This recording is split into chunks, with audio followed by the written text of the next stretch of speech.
Hello students. आज हम लोग जेई एडवांस 2015 का क्वेश्चन डिस्कस करते हैं। देखिए क्वेश्चन क्या है।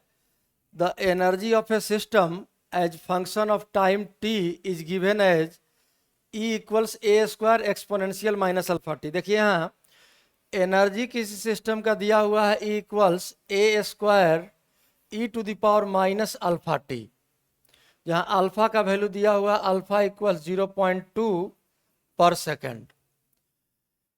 The measurement of A has an error of 1.25%। A के मेजरमेंट में एरर दिया हुआ है 1.25%। मतलब यहाँ गिवन क्वांटिटीज को अगर हम लोग लिख लें तो देखिए ए के मेजरमेंट में परसेंटेज एरर को अगर हम लोग लिखेंगे तो लिखना होगा delta A by A into 100। यही वैल्यू दिया है कितना 1.25%। If error in measurement of time is 1.5%। अब देखिए टाइम में एरर दिया है कितना delta T by T into 100। ये वैल्यू दिया हुआ है 1.5%। The percentage error in value of E T, E में हम लोगों को परसेंटेज एरर निकालना है किस टाइम पर, तो 5 सेकेंड पर। अब चलिए एरर के कैलकुलेशन के लिए सबसे पहले इस एक्सप्रेशन में लॉग ले लेते हैं दोनों side, L H S and R H S. तो ये हो गया आपका L N E equals L N A square plus L N E to the power minus alpha T. अब अगर इसको हम लोग सिंप्लीफाई करें तो इसको हम लोग लिख सकते हैं L N E equals to L N A और माइनस अल्फा टी यहाँ आ जाएगा माइनस अल्फा टी टू, ये है L N A minus alpha T इधर आ गया और एल एन ई तो 1 हो गया क्योंकि बेस और आर्गुमेंट सेम, तो लॉ का वैल्यू 1 हो जाता है।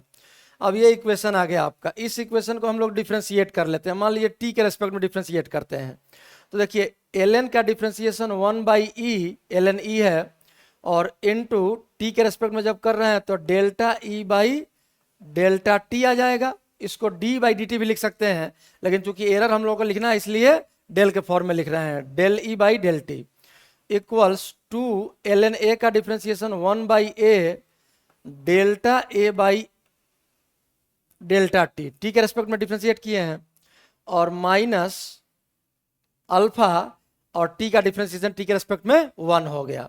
अब अगर इस इक्वेशन में हम लोग डेल्टा टी से मल्टीप्लाई कर लें तो देखिए क्या आ जाएगा आपका delta E by E, delta T cut गया यहां, equals to delta A by ए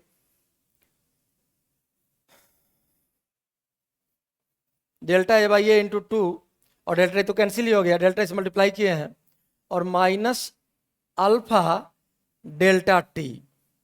अब देखिए इस इक्वेशन में हम लोग थोड़ा सा चेंज करते हैं, टी से यहाँ डिवाइड भी कर देते हैं और टी से मल्टीप्लाई भी कर देते हैं।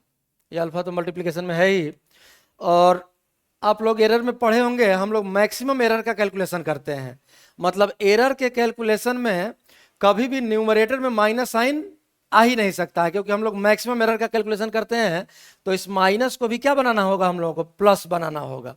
ये आ गया आपका delta E by fractional error in energy, delta A by A जो भी क्वांटिटी है ये फ्रैक्शनल एरर इन ए, और डेल्टा टी बाई टी ये फ्रैक्शनल एरर इन टी। अब अगर इसी इक्वेशन में हम लोग, और एरर के लिए है तो माइनस को प्लस बना दिए क्योंकि हम लोग मैक्सिमम एरर का कैलकुलेशन करते हैं हमेशा।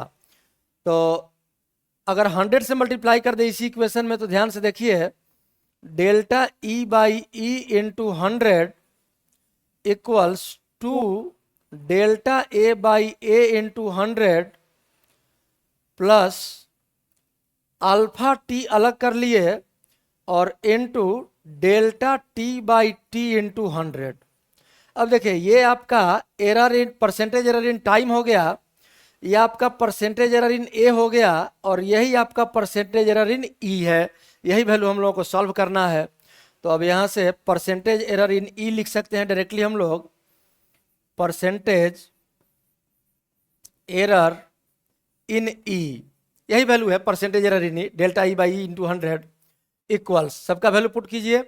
ए का परसेंटेज एरर देखिए कितना है 1.25, तो 2 इंटू 1.25 प्लस अल्फा है देखिए यहाँ 0.2 और टी का वैल्यू क्वेश्चन में दिया है 5 सेकंड। तो अल्फा टी अगर मल्टीप्लाई कर दें तो 5 इंटू 2 10, मतलब ये 1 हो गया, पॉइंट है यहाँ, तो ये 1 हो गया। अल्फा टी का वैल्यू 1 और परसेंटेज एरर इन टाइम ये दिया हुआ 1.5%, तो प्लस 1.5 और इंटू 1 तो यही रह जाएगा। अब ये हो गया 2.5 और ये हो गया 1.5, दोनों को जोड़ दें तो आ गया आंसर आपका 4%। तो परसेंटेज एरर जो पूछ रहा है तो इसका आंसर हो जाएगा कितना, 4%। यही आपका आंसर हो गया और यही इस क्वेश्चन का सॉल्यूशन है।